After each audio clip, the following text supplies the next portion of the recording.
on to Dr. Paul, please. As a member of the International Network of Scholars in the field of post-colonial literatures in English, and as co-editor of the relevant volume, number 12, of the Oxford History of the Novel, where do these three feisty women fit into the history of 20th century literature and culture in Australia and worldwide? Thank you, Larry, for that lovely question. Okay, let me just start in a sort of roundabout way and pick up a few threads from the other speakers. First of all, the idea of the gossip side of things. One of the things, the strengths of the book is the arrangement of the letters between these three women, amongst them, so that you get a very strong sense of three different characters. And the really nasty lines are nearly all Miles Franklin's, which is, again, we think of Miles Franklin as the sort of goddess of Australian literature, but you know, she was a disappointed and a quite bitter lady many times, and she does the dirt on all sorts of people, usually women, which is interesting. And I think that comes down to a lot of the power play of culture, which is a roundabout way of answering Larry's question. That one of the things that happens is when you push down from the top, the angst goes sideways. So there's a kind of, you know, Australia was a very small place. It was a small pool of a lot of people fighting to get published. And, you know, the bitchiness was, well, it's still with us. Go to a poets meeting anytime. But you can see it in Miles's correspondence. Very funny, very witty, and very nasty. But you do get a sense of these three absolutely different characters, and I'm not sure whether anyone is doing this job, but a sideline is that I would love to see a proper study of Florence as a go-between, as a promoter, as an entrepreneur for Australian literature, because this is a history of the emergence of Australian literature as we know it. And certainly when she was a reader for a publishing company in England, she was also the conduit for getting other Australian writers published, including, I was surprised to know, Mudraru, which is fascinating. So there's lots of interesting stuff behind the scenes, as it were, and for those of you who haven't already cottoned onto the fact, this is like a sequel. This ends at 1954. There's more story to be told, and the next volumes will be telling it for us from Mirror. But I'd also like to... November, yeah, stay tuned. It's one chapter away and it's with the publisher, so yeah. On the history of publishing in Australia, I'd just like to congratulate the publishers of this version. Has anyone seen the previous edition? It was shit. Okay, if you happen to have a copy as I do, it was published in, I think, 2001. It looks like it's come from 1792. It's already brown, the pages are dry and crinkling, and much as I absolutely admire UQP for the work they've done for Australian literature, the quality is crap. And it's the issues that Suzanne's already talked about the problem of getting published at a distance, as it was in the 1950s and before that. For a small audience, Australian readers kept the British literary market afloat because we bought about a quarter of British book publication. But you couldn't publish it in Australia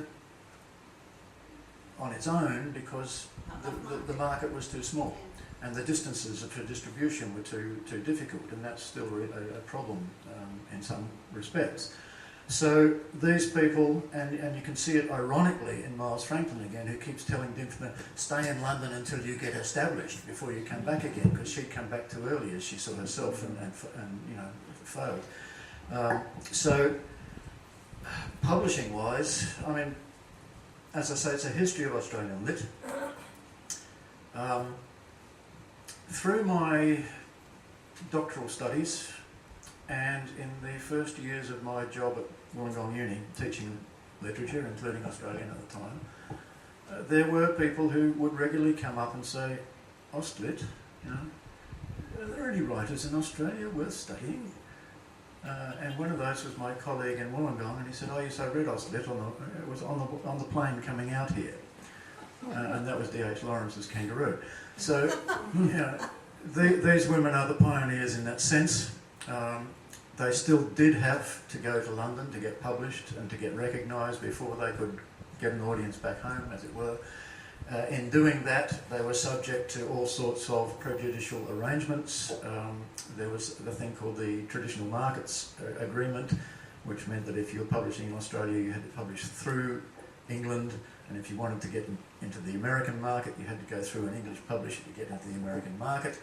Cartelism. That the British publishers, they're very nice about the British publishers, and they say, thank God they treat us like we're important people, whereas if we try and give a book to an Australian publisher, it's like delivering an illegitimate child on their doorstep.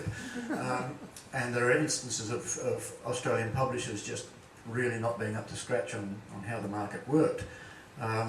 But even with that higher degree of professionalism in Britain, you would get published in Britain, they would ship it to Australia, they would ship it at colonial rates.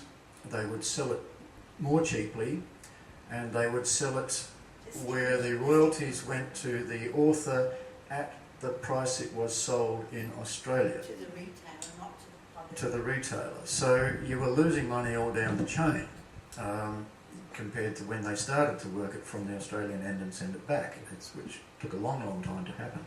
So these people were fighting against that, and interestingly, Dymphna moved from Heinemann to Constable at one point, and she got the best deal I've ever seen. I've been working on Tom Keneally, who was writing until he won the Booker Prize in the 1980s. He was fighting British companies for decent contracts and so forth, many of which were the same contracts as Dymphna got. But the one she got with Constable is the best one I have ever seen. through to the 1980s. So Steel, by the way. she was a wheeler dealer, and good on her. She had a good lawyer. Yeah, well that's true. Murray Bars. Yeah, Murray Bars, yeah. She did. Although I'm not sure Murray had anything to do with Constable in London, but there you go. Anyway, It had to do with the coming the point is, States. they all three of them were professional women becoming professional writers and developing a professional career as women. And that is significant in itself, but they're also doing it as Australians. And a particular point of interest for me is when Dymphna gets the ship to England and she goes through the Panama Canal to the Caribbean, and the ship takes on not just British soldiers going back home, but a whole bunch of Caribbean people. 600. Blacks, my dear. Oh, God help us all. This is the very beginnings of the reverse migration to England, of what we now know as Black British writing, of what became known as Commonwealth Literary Studies, through which a lot of Australian writing became internationalised. So again, Dymphna is at the forefront of The post-colonial moment, things that are Paul? moving, the post-colonial The moment. post-colonial Yeah, moment. it wasn't known as that then, but never mind. So the book she writes, The Son in Exile, about that journey, about that sudden confrontation of the British Empire with the kickback from having an empire, is important in itself as a historical, cultural moment in British history, but it's also important in the wider literary studies history, where suddenly we become aware that there's all this writing happening around the world, from particularly the British Empire through the English studies side of things. And I mean, the corollary of that is that she is writing the truth through fiction, as we've already mentioned, and that implies realism at this time, left-wing socialist realism particularly. This becomes a dividing line. How do you tell truth through literature? Modern times, since Salman Rushdie and so forth, it's all magic realism that tells the truth through literature. Then it was something quite different, and that's become a dividing line, which ultimately, as fashions shift, have pushed these ladies and Kylie Tennants and etc. off into the background of certainly academic studies.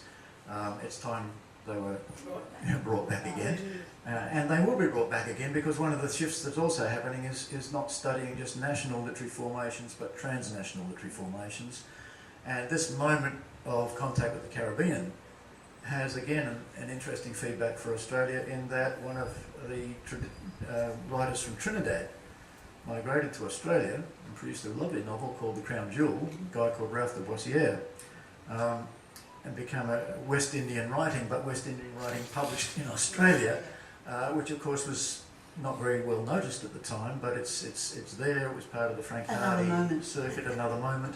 We were already, while we were becoming Australian literature, part of global literature and that circulating network.